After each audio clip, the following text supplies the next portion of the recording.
हालात ये है कि उधमपुर एक गंदगी का ढेर बन गया। नमस्कार, बहु एक्सेस के तमाम दर्शकों का स्वागत है। मैं हूं आपके साथ राकेश पड़ाल। इस समय की बड़ी खबर उधमपुर नगर परिषद कार्यालय से आ रही है। लगभग 11 काउंसलरों ने नो कॉन्फिडेंस मोशन फाइल किया है अगेंस्ट सीओ नहीं, नगर परिषद के चेयरमैन डॉक्टर जोगेश्वर जी के खिलाफ। कुछ दिन पहले आपको याद दिला देंगे, उन्होंने अपनी पोस्ट से रिजाइन भी दिया था, लेकिन कहीं ना कहीं उन्हें मना लिया गया था। रिजाइन उनका जो है वो एक्सेप्ट नहीं किया गया था, लेकिन आज फिर काउंसलरों ने उनके खिलाफ मोर्चा खोल दिया। इस समय हम नगर परिषद कार्यालय में मौजूद हैं और सबसे बड़ी खबर इस समय उधमपुर नगर परिषद कार्यालय से हम अपने व्यूअर्स तक पहुंचा रहे हैं। अंदर का दृश्य पहले हम आपको दिखाएंगे, वो भी हम दिखाएंगे जो नो मोशन कॉन्फ्रेंस फाइल जो है तमाम पार्षदों ने किया है। पहले विकास जी यहाँ हैं, विकास जी से बात करेंगे। विकास जी, आप भाजपा से हैं और आज उन 11 पार्षदों में आप भी हैं जिन्होंने नो मोशन कॉन्फ्रेंस जो है फाइल किया, क्या कहेंगे? देखिए, हम भाजपा से 4 काउंसलर हैं। हम में से एक सरदार सुरेंद्र सिंह खालसा जी जो आउट ऑफ स्टेशन है। शहर की हालत देखते हुए ये डिसीजन लिया गया और जो आगामी बनेगा इस शहर की बेहतरी के लिए बनेगा।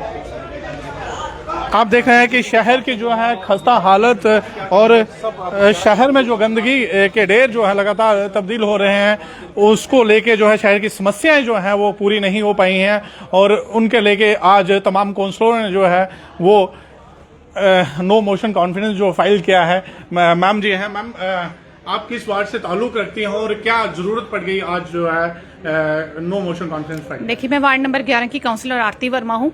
मेरे वार्ड के जो भी इशू होते हैं, खासकर मीडिया ही उसे कवर करती है, तो मैक्सिमम हर किसी को पता है। पानी का इशू मेरे वार्ड में है, कचरे का इशू खाली मेरे वार्ड का नहीं है, ये पूरे उधमपुर का है। लेकिन जितना मुझे लग रहा है प्रोटेस्ट पानी के लिए मैंने किया है, मुझे नहीं लगता डॉक्टर साहब या इनके किसी अपोजिशन पार्टी वालों ने किया है।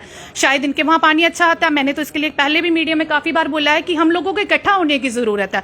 ये पूरे उधमपुर, पूरे हमारे यहाँ टाउन की हमारी ये प्रॉब्लम है। अब कचरे के ढेर के लिए आप जानते हैं हमने कितनी बार इन लोगों से कहा है। एक दिन तो डॉक्टर साहब ने आज महीना 1.5 महीना पहले इसके लिए रिजाइन भी किया था, वो आप लोगों ने देखा था। लेकिन रिजाइन करने के बाद शाम को अगर ये दोबारा से उस रिजाइन को एक्सेप्ट करते हैं और ये कहते हैं कि ठीक है मैं महीने के अंदर इस चीज को सॉल्व कर देता हूं, तो वो तो आप लोग देख रहे हैं, सारी पब्लिक देख रहे हैं। बिल्कुल ये स्टंट ही था। अगर सुबह आप रिजाइन करते हो, आप कहते हो मेरी पार्टी मेरी नहीं सुन रही है, मेरे ऊपर एडमिनिस्ट्रेशन मेरी नहीं सुन रही है, शाम को वो लोग आपको आके ओके करवाते हैं, एक्सेप्ट करते हैं इस चीज को, तो मुझे बताइए महीने के बाद क्या रिजल्ट मिला? ये तो पब्लिक भी देख रही है ना कि महीने के बाद क्या रिजल्ट मिला। रिजाइन का मतलब तब था और उसको एक्सेप्ट करने का मतलब तब था कि 15 दिन में आप एक रिजल्ट देते, उधमपुर को सारा कुछ दिखाते कि हाँ वाकई हमने कुछ काम किया है। आप बता सकते हैं उस पर क्या काम हुआ है? आज लगभग जो है 11 काउंसलरों ने जो है नो कॉन्फिडेंस मोशन जो है फाइल किया है। इसके बाद अगला कदम जो है काउंसलरों का क्या है? देखिए, आज जो भी हमारा रेजोल्यूशन पास हुआ है वो आप सबके सामने है। हम 11 के 11 यहाँ मौजूद है। हमारी जनरल मीटिंग में क्या इश्यू बनते हैं, जो भी रेजोल्यूशन हमारा पास होता है, अगर उसमें 11 बंदों की मेजोरिटी नहीं होती है, तो ये जो जनरल मीटिंग में लोग नहीं आए होते हैं, जो अपसेट होते हैं, इन पे क्या होता है, ये घर घर जाके उनसे साइन करवाते हैं। वो तो एक लॉ के खिलाफ है ना। मीटिंग में जो साइन लिए जाते हैं हम उसे रेजोल्यूशन क्लियर कहते हैं, हम उसे मेजोरिटी का साइन कहते हैं। ये लोग अपनी मर्जी से घर घर जाके जो नहीं प्रेजेंट है उनके भी साइन लेते हैं और 11 बंदों की किसी ना किसी तरह के मेजोरिटी बना देते हैं और वो रेजोल्यूशन चाहते हैं जिसपे आज पूरी दुनिया बैठी है। हम मानते हैं वो रेजोल्यूशन भी जरूरी है, लेकिन हम अपनी उधमपुर सिटी के लिए जहां हम बैठे हैं, जहां से हम चुने गए, हम वहां के लिए क्या कर रहे हैं? तो हम आज जो हमने किया, हमने बड़ा सोच समझकर 3.5 साल का ये टाइम लिया है। इनको बड़ा टाइम दिया हमने समझने के लिए, सोचने के लिए कि आप इस पे खरे उतरिए। लेकिन आज हम इतने परेशान हो चुके हैं पब्लिक की तरफ से, इसलिए आज हमें ये रेजोल्यूशन लाना पड़ा, क्योंकि हमारे पास महीना 1.5 साल का टाइम जो हमारी म्युनिसिपैलिटी के लिए हमारे काउंसलरों के पास बचा है, तो हम चाहते हैं कि हम अपने शहर को दोबारा से साफ सुथरा और उसी पटरी पर दोबारा से लाएं। मैम शुक्रिया। आपको बता दें कि कुछ दिन पहले खुद नगर परिषद के चेयरमैन डॉक्टर जोगेश्वर जी ने कहा था कि मेरे ही पार्टी के लोग जो है मेरी नहीं सुनते हैं। उन्होंने रिजाइन भी दिया था अपने पद से। फिर उसी समय उसी दिन से देर शाम को जो है वहाँ पे डिविजनल कमिश्नर और तमाम कई अधिकारी वहाँ पहुंचे थे। हम बात करने की कोशिश करेंगे, तमाम काउंसलर यहाँ पे मौजूद हैं और भी काउंसलर हैं, उनसे भी बात करने की कोशिश करेंगे उनका क्या कहना है। और जगदीश जी हैं, जगदीश जी के पास चले जाएंगे। जगदीश जी हैं, उनसे भी पूछेंगे कि क्यों ऐसी नौबत पड़ गई और क्यों उनको यहाँ पे रिजाइन जो है देना पड़ा। बड़ी खबर उधमपुर नगर परिषद के कार्यालय से है और तमाम काउंसलर जो है 11 काउंसलर, लगभग 11 काउंसलरों ने जो है वो नो मोशन कॉन्फिडेंस के खिलाफ जो है वो फाइल किया है। और लगातार काउंसलर यही कह रहे हैं कि जो चीज़ें जो है मीटिंग में डिसाइड होती थी, जहाँ जो मीटिंग में फैसले होते थे, उन पे जो है नगर परिषद के चेयरमैन जो है वो खरे नहीं उतर पाए हैं, जिसके कारण मजबूरन जल्दी नो कॉन्फिडेंस मोशन लाते तो इन्होंने कहना था हमें पूरा टाइम नहीं दिया गया उधमपुर के काम करने के लिए। इसलिए आज 3.5 साल हमने इनकी ड्रामेबाजी देख ली, इनके बहाने सुन लिए। कभी एक बहाना करते थे कि तब के सीईओ हमें काम नहीं करने दे रहे, दूसरी बार बहाना करते थे कि अपोजिशन के पार्षद हमें काम नहीं करने दे रहे, फिर अपने पार्षदों पे भी इन्होंने इल्जाम लगाया, और लास्ट में इन्होंने जो हमारे यहाँ के मेंबर पार्लियामेंट हैं डॉक्टर जितेंद्र सिंह जी, उन पे इल्जाम लगाया कि वो हमें काम नहीं करने दे रही है।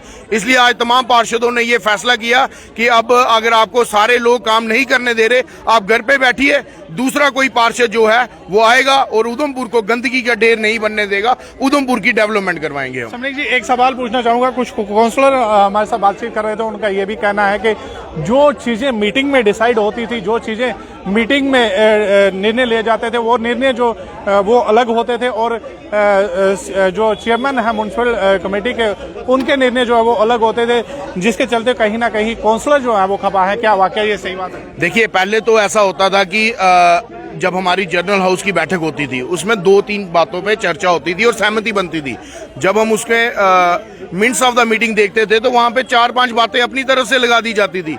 लेकिन अब तो हद ये हो गई, एक रेजोल्यूशन जो म्युनिसिपैलिटी में आया ही नहीं, उनको घर जाके पास करवाया जा रहा है, घरों में जा जाके रेजोल्यूशन पास करवाए जा रहे हैं। ये अब हाउस में, ये हाउस का पैरोगेटिव होता है कि हाउस में कोई मुद्दा आता है, उसको पास होना है या उसको नहीं होना है, ये हाउस डिसाइड करता है, ना कि किसी हर काउंसलर के घर में जा जाके आप रेजोल्यूशन पे साइन करवाएं और सोचे रेजोल्यूशन पास होता है। ऐसा नहीं होता, ये हमने पहली बार देखा है यहाँ पे। इसलिए लाइव तस्वीरें एक्सक्लूसिव जो है वो एक्सेस के माध्यम से हम अपने व्यूअर्स तक पहुंचा रहे हैं। और बड़ी खबर उधमपुर के नगर परिषद कार्यालय से है। 11 पार्षदों ने नो मोशन कॉन्फिडेंस फाइल किया है। सुनील प्रोज जी हैं, उनसे भी बात करने की कोशिश करें। सुनील जी, क्या कहना चाहेंगे? देर से आए दुरुस्त आए? बिल्कुल देर आए दुरुस्त आए, और हम माफी मांगते हैं अपने लोगों से कि ये फैसला हमें आज से कम 2 साल पहले लेना चाहिए था, लेकिन हम देखते रहे, अब होगा कल होगा, लेकिन जो नहीं हो पाया तो आज हमने वो करने के लिए ये फैसला हमने ले लिया, और अपने शहर की जो बेटरमेंट और डेवलपमेंट के लिए फैसला लिया है। अपना पर्सनल इंटरेस्ट छोड़कर आज हम सारे अपनी अपनी पार्टी को छोड़कर यहाँ पर इसीलिए इकट्ठे हुए हैं कि अब जो टाइम बचा है इस शहर का कुछ ना कुछ जो है वो बन जाए। जी शुक्रिया। तमाम काउंसलरों का ये कहना है कि पार्टी पॉलिटिक्स से उठ के शहर वासियों के हित में आज ये निर्णय इन तमाम काउंसलरों को लेना पड़ा। प्रीति खजूरिया जी हैं, उनसे भी बातचीत करने की कोशिश करेंगे। प्रीति जी, देर आए दुरुस्त है, क्या कहना चाहेंगे? बिल्कुल, क्योंकि हमने शुरू में उनको बहुत मान और सम्मान दोनों ही दिए हैं, क्योंकि हमें लगता था कि एक पढ़ा लिखा व्यक्ति जब कुर्सी पे आता है तो कुर्सी के साथ जस्टिफाई करता है। पर हमें इन 3 सालों में ऐसा कुछ नहीं दिखा कि उन्होंने इस शहर में 4 चांद लगा दिए हों, क्योंकि ये कुर्सी पे जो बैठता है उसकी ड्यूटी होती है कि कुछ ना कुछ अपना देना है शहर के प्रति।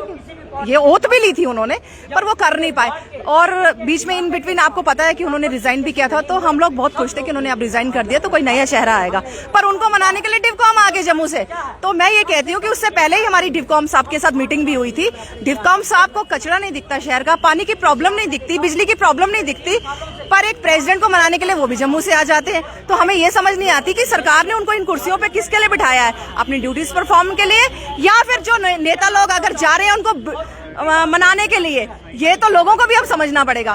तो अगर इस चीज की उनको तनख्वाह मिलती है तो सॉरी टू से कि सरकार को फिर बंदे चेंज कर देने चाहिए या कुछ और नए लाने चाहिए चेहरे उस चेयर पे भी। तो आज फाइनली हमने डिसाइड कर लिया, क्योंकि डॉक्टर साहब खुद जाने को तो तैयार थे नहीं, और शहर में ऐसा कुछ कार्य हुआ नहीं जो लोगों को दिखे कि डेवलपमेंट का कार्य हो रहा है।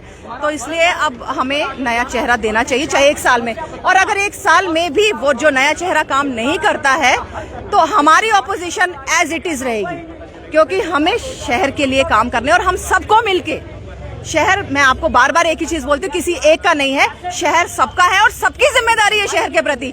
तो शहर को आगे ले जाना हमारी जिम्मेदारी है, क्योंकि हम पब्लिक रिप्रेजेंटेटिव हैं, लोगों ने इसीलिए चुना है हमें, कोई कुर्सी पे बैठने के लिए नहीं चुना हुआ है। तो हम ये काम करेंगे, देखते हैं आगे कैसे होता है। प्रीति मैम, एक सवाल हट के पूछना चाहूँगा। नगर परिषद के जो चेयरमैन हैं डॉक्टर साहब, उन्होंने अपना इस्तीफा जो है दिया था, पॉलिटिकल स्टैंड मानते हैं या लोगों के, उधमपुर लोगों के हित में ये इस्तीफा था? मैं कहती हूँ वो लोगों की इमोशंस के साथ खिलवाड़ था, मैं तो ये कहूंगी, क्योंकि उनको लगा कि मैं बोल दूंगा, लोग बोलेंगे नहीं डॉक्टर साहब चलेगी, डॉक्टर साहब को वापस लेके आओ, और मैं ऐसा नहीं होता। अब वो टाइम निकल गया, आप किसी को इमोशनल फूल नहीं बना सकते, आपको कार्य करना है बस। आप जब काम करते जाएंगे, लोग देखते जाएंगे और आपको क्रेडिट मिलता जाएगा। तो इन्होंने बहुत सारे ऐसे काम किए जिससे हम सेटिस्फाइड नहीं थे। इनफैक्ट कहते हैं ना, वो रेजोल्यूशन पास होता है, उसके साइन भी घर जाके हो जाते हैं, रजिस्टर घर जाते हैं और घर जाके साइन हो जाते हैं। तो क्या ऐसी कार्य प्रणाली होनी चाहिए? फिर अगर रेजोल्यूशन घर जाके साइन होते हैं तो फिर हमें हाउस में आने की क्या जरूरत है? बोल दीजिए घर में बैठिए, हम पर्ची आपको भेज रहे हैं, रेजोल्यूशन साइन कर दीजिए, ये हमने डिसाइड किया। ऐसा नहीं है, बहुत सारी चीजें हैं जो बैठ के सरकारें बैठती हैं, ये सरकार है म्युनिसिपैलिटी की, बैठ के डिस्कस होती है और आगे कार्य प्रणाली बनती है, पर वो उनसे हो नहीं पा रहा था। तो हमने फाइनली डिसाइड किया कि आज उनको छुट्टी दे देते, आराम से बैठे घर में। मैम आगे की किस तरह की स्ट्रेटजी जो है बनाने जा रहे हैं? क्या नया अध्यक्ष चुनने जा रहे हैं? बिल्कुल नया अध्यक्ष तो चुनेंगे ही, क्योंकि हमें नया बंदा तो चाहिए। जब हम बोलते हैं तो फेस तो नया आना ही चाहिए, और वो आना चाहिए जो शहर के हित में कार्य करे, बस ये चाहिए। ये प्रीति मैम थे, और तमाम काउंसलर जो है इस समय रोष में है, क्योंकि उनकी जो उम्मीदें थी, लोगों की जो उम्मीदें थी, लोगों ने उन्हें जो विजय बनाया था, उन तमाम उम्मीदों पे जो है नगर परिषद के चेयरमैन जो है वो खरे नहीं उतर पाए हैं। तमाम काउंसलरों का कहना है कि अब ये निर्णय उनके लिए लेना जरूरी हो गया था। आज जो स्टेप इन तमाम काउंसलरों ने उठाया था, वो स्टेप उठाना बिल्कुल जायज था, क्योंकि लगातार जो है वो लोग जो है, उधमपुर शहर के लोग जो हैं वो काफ़ी परेशान हैं। पानी की समस्याएं हो या फिर साफ सफाई की समस्याएं हो, शहर के बीचों बीच भी पानी की समस्याएं जो है वो काफ़ी बनी रहती थी, जिस कारण आज एक बड़ा स्टेप जो है तमाम काउंसलरों को लेना पड़ा। आप देखते रहें बहु एक्सेस न्यूज़। नमस्कार।